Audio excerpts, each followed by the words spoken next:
Welcome to the second half and hopefully last half of my at-home DIY garage makeover renovation.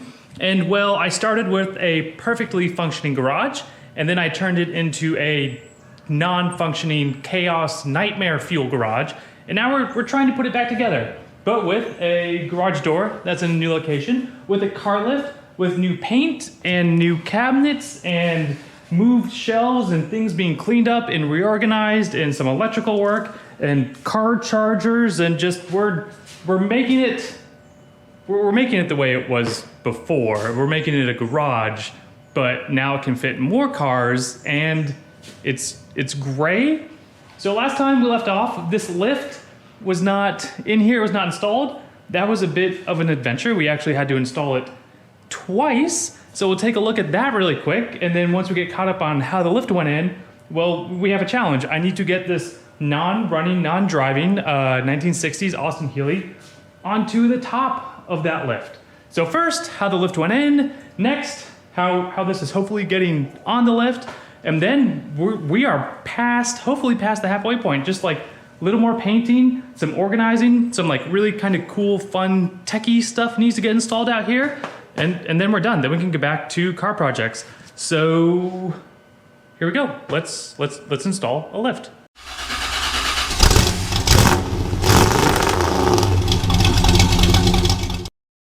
It's a nice, quiet Saturday morning. The birds are chirping, the dogs are barking, and this trailer doesn't fit up my driveway.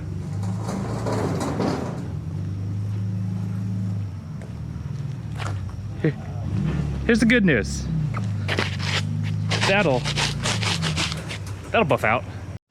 So what happened is the two-post lift that you've seen at my shop that I still haven't installed yet, Alan actually bought that. And so then we traded. I wanted a two-post, he wanted a four-post, so samesies, swapsies. I bought it too, I got a 4. This can't go wrong. Yeah.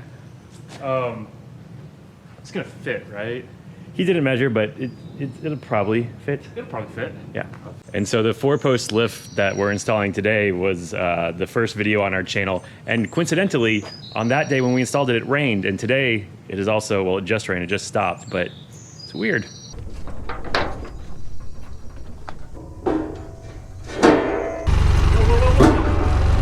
I said watch out for the side of the house. Did I hit the house? Yeah. Not that close. No, reverse still doesn't work very well.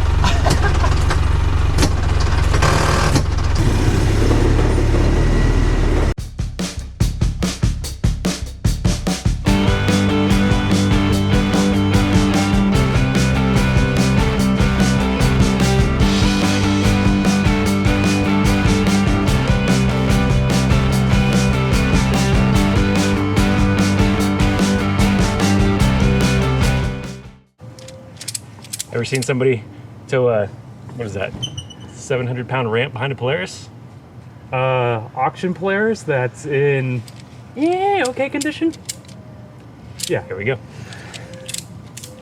We were having a conversation and I realized there's like an equipment rental place literally a mile from my house. We could have just gotten a forklift for like $200. But what we have is the Auction Polaris and some furniture dollies and some duct tape and some ratchet straps. So we're gonna tow it down. Quick question, what are we gonna do when we get to the aggressive downhill portion of my driveway? That's what the ramp is for, to go into the creek. Okay, we'll see you in the garage. Oh, easy. All right, almost too easy. Okay.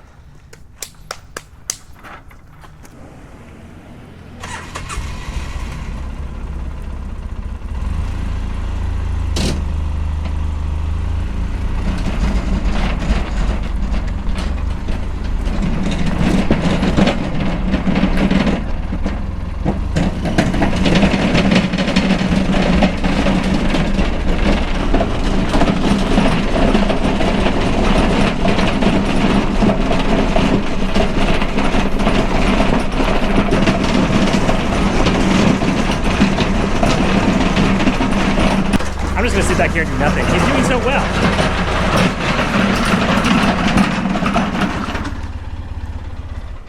Look, it stopped. You need to grease those wheels up for the next try. God, you made these little furniture dollies, what, 10 years ago? Maybe 15. Flawless. Flawless, I would say.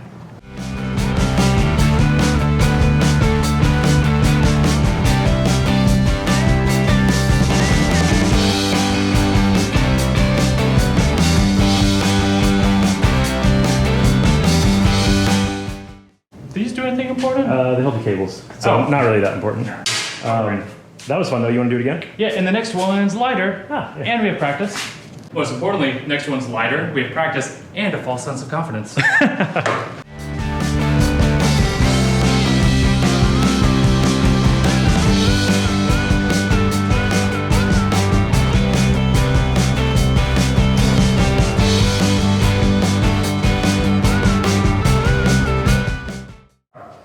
Hey, Alan.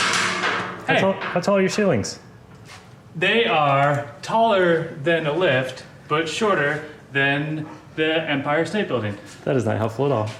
There's a tape measure around here somewhere. No. So this lift used to be in my garage. My ceilings were 10 foot 4 inches. Alan's we measured 10 foot 2 inches. I don't know why he doesn't remember, but Alan's just slightly shorter than me. So when you're figuring out your ceiling height and how much room you have for a lift, something like this, there's a couple additional things you have to take into account, which one, the runway here, that's 4 inches thick, so you have to have room for that. And then also, when you're putting the car up, it has to come down and rest on these safety locks. So you need like an additional, 2 to 3 inches to go up past the lock, come back down and rest on it. So talking like an additional 7 inches in addition to how tall your cars are. So big question is, this is the, 8,000 pound lift? Yeah. Do you think you can handle that? That weighs like what, 800? At most? Full tank of gas? My big question is the wheelbase going to be wide enough to fit on the runway? I wondered about that. Like, is it just gonna fall right through? I had my neighbor's go-kart on here once, so if your car is narrower than my neighbor's go-kart, that could be a problem.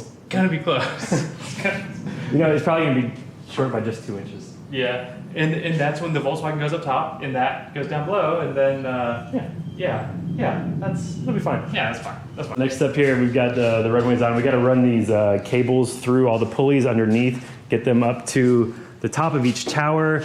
We also need to level the runways. So these the lock system there that adjusts up and down, so you can level everything out perfectly, and then put on the power unit and hook up the plumbing. And I think we're good to go. So I think I'm learning something very important here, and that very important thing is how the lift actually works. So there's a hydraulic ram under this side, A heavy one. Yep. which is run by that hydraulic motor. And so the ram Pushes out pulleys. pushes pulleys that tighten cables, But then and the cables go up these little wheels and lift. Okay. So all the cables are different lengths, so we got to figure out the short one goes to the closest tower, next one goes to the next closest tower, and they only fit one spot. each corner gets a cable run to it. Yeah. I had no idea that's how this thing worked. That's good. I thought you just pressed the green button and it went up. So in true 0 to 0 fashion, we're like 95% of the way there. We just realized this hydraulic return line is too short. The hydraulic ram, the end of it used to be down here. Now it's down there, so we need to get some more of this line. But the bigger problem is safety. That's safe. So the safety release bar, it needs to be next to the power unit, which that's kind of one of the drawbacks of this lift is you have to hold the safety release bar while you're letting the lift go down. And we put these in backwards. So that needs to be on this side on both ends. So rather than take everything back apart, we're just trying to get the safety release mechanism out, and then we don't need it anymore. Yes. Wait, are you taking that apart because the sides aren't completely identical and we can't just move the safety bar over? Now here's the thing. I've got a red car and a green car in here, and I don't know if gray's gonna go with those. So Oh, yeah, let's just take it all the way completely back out and then redo the whole thing. Yeah, I think that's the right way to do it. Okay, cool. All part of the plan. Yep. Part of the plan. No. It's your lift, so therefore Oh, it's your mistake, and that's a fail 5 or so. this is the worst pickle beer too. Oh. Oh God, this is the one with like the sediment in the bottom. Yeah, shake it up. Is it twist off or does it need a bottle opener? Probably needs a bottle opener. Just break the glass, it'll be fine. Oh, this one's bad.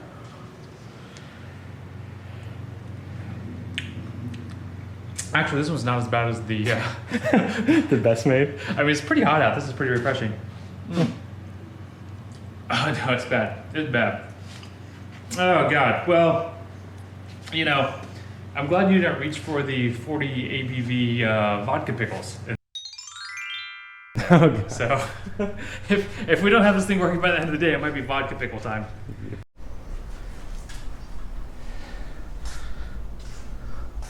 I'm up here because up here, no mistakes were made.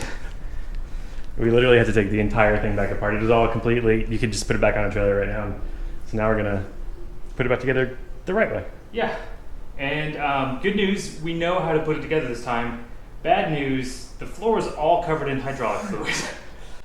And so the problem was this fitting right here, it was on that side and it needed to be on that side. So that means these had to be flipped around, which means they need to be on the opposite end. That's the safety release for the lift. And we first tried moving it to the other side, but there's a bushing in there that is pressed in and we can't unpress it to put it on that side. So I had to take the whole freaking thing apart. Yeah, we actually did more work because we tried to disassemble it and put it on the right side and then had to reassemble it the original. There was a spring that was springy. It would have been easier to put a garage door on this side and just see that? flip the garage. Yeah. Okay, but it's going back together. Yeah.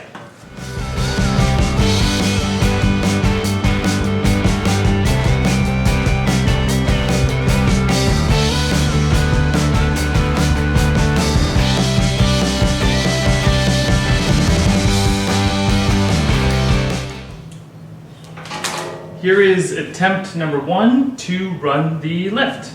The hydraulic line, I think I got the right line all hooked up.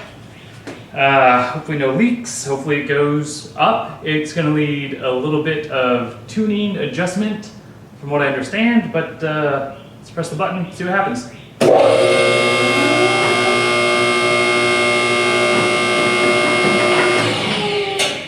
The first thing that happens is the lights dim. How long would you say this project has taken? A really, really long time. Months? It's been, I think I bought the lift in December. Oh, Yeah. you know, I didn't know that. I We- forgot. We didn't start working on it until like January though, so only like 5 months. Press the green button. Oh, keep You holding can it. keep pressing it. Oh no, it's supposed to make those noises. Oh, it is? Yeah. Oh. Those are the little safety catches. I need to adjust them a little bit so they all go off at the same time, but they're getting closer. So I keep hitting Yeah, it? press the button. Oh.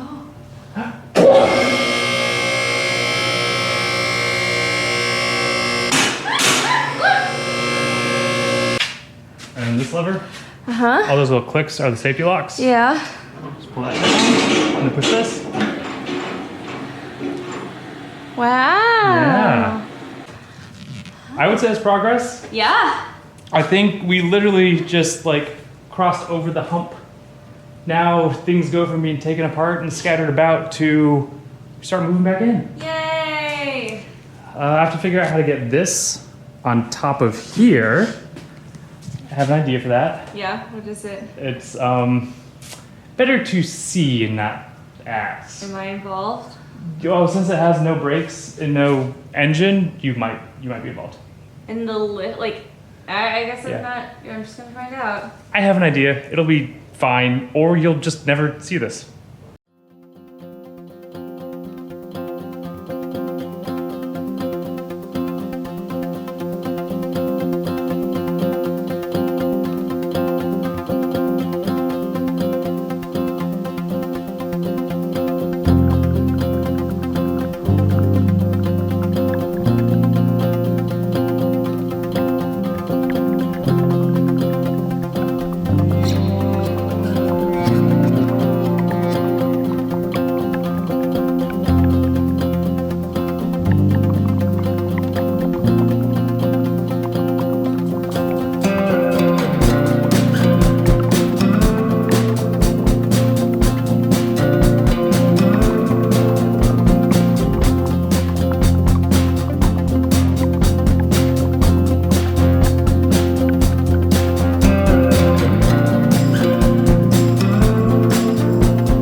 And now that the lift is in and working, it's time to lift a car. It's time to put a car on the lift. And here's the tricky part.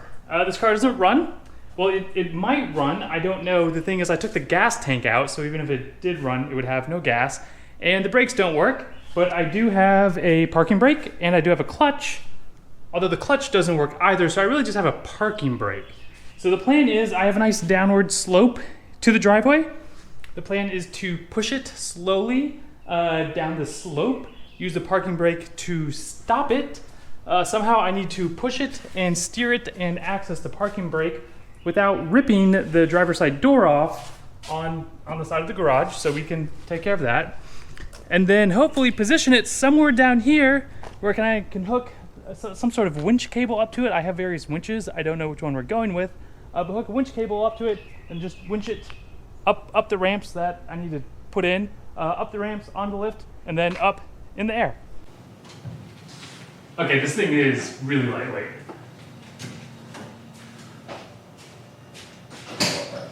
Is it lightweight enough I can just drive it and push it with my foot? It might be. Oh yeah. Oh, and the parking brake does still work, so we're good.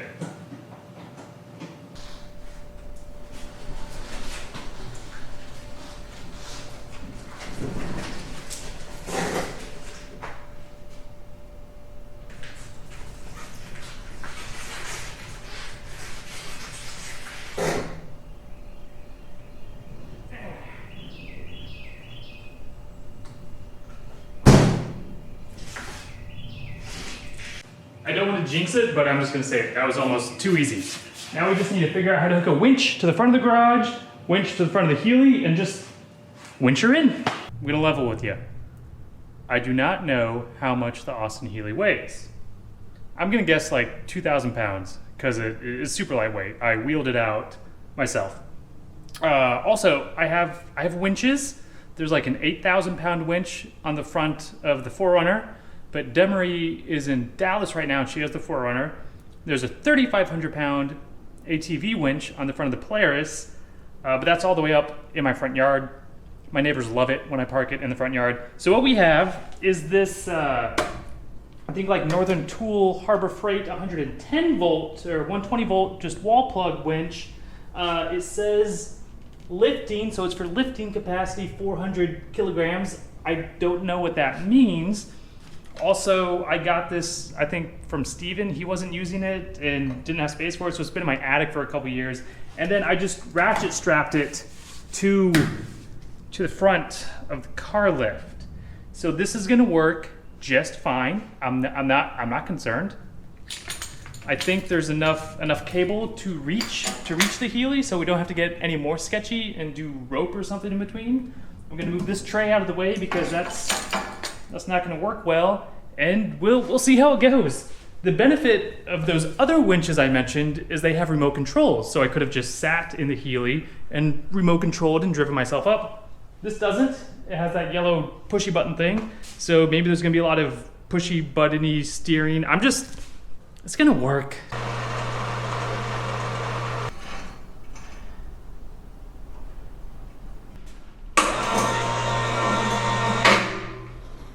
Going well. The winch is just making mild noises, and I knew it was going to be tight. I didn't measure. Steven measured, but he was right. This thing, it fits. It barely fits. Let's keep pressing the yellow button.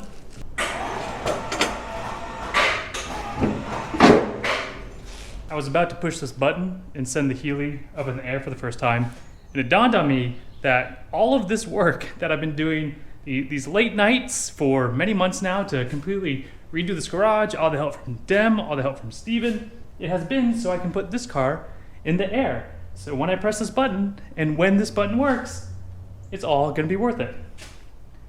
Cue the dramatic music.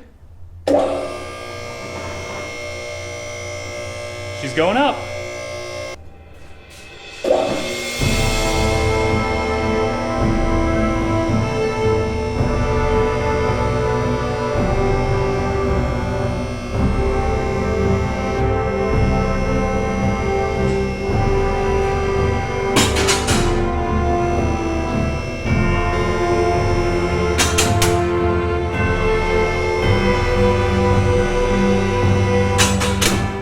I've already parked the Volkswagen under the lift once, and I know for the Volkswagen to fit the lift, oh wow.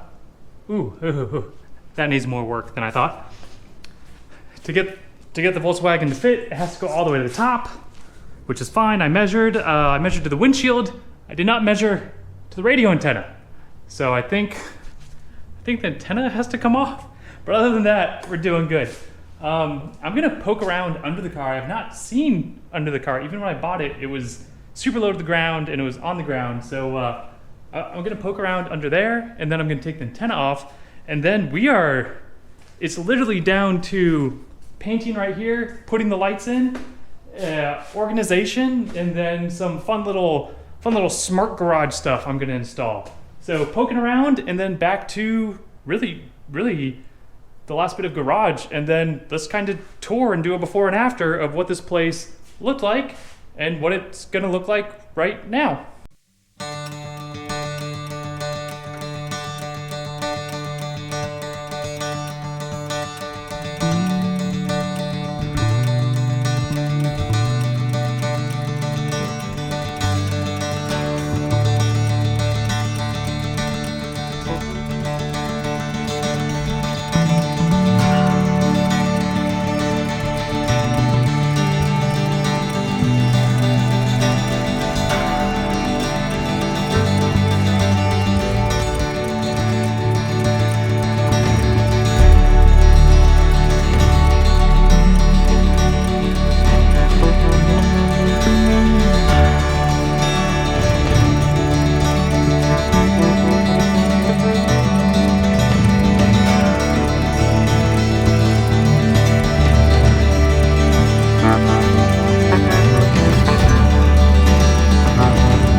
Look at that, it's painted. Good work. Thanks. You wanna keep doing things? Sure. Okay, what if we figure out where all of the lights are going to go? So these are the lights. They are the same as what's on the ceiling right now, and there are one, how many are there? I don't know how many there are. 6, 12. There's 12 of them.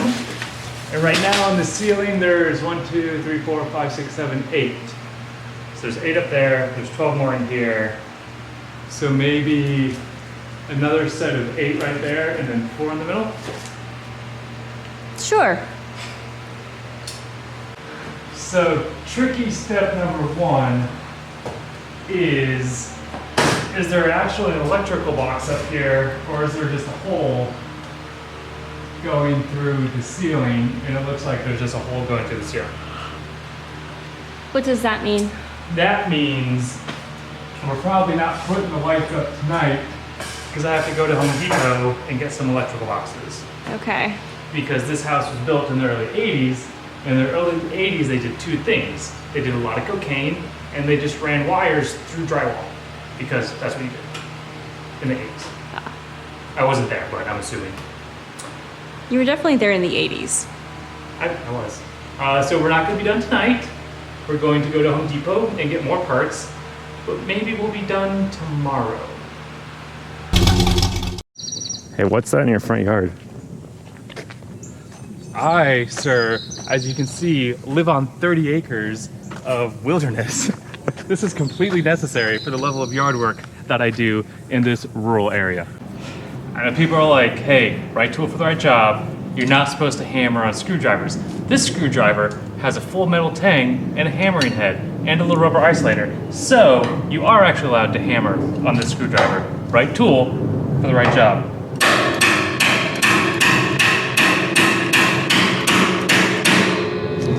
Also, he said tang.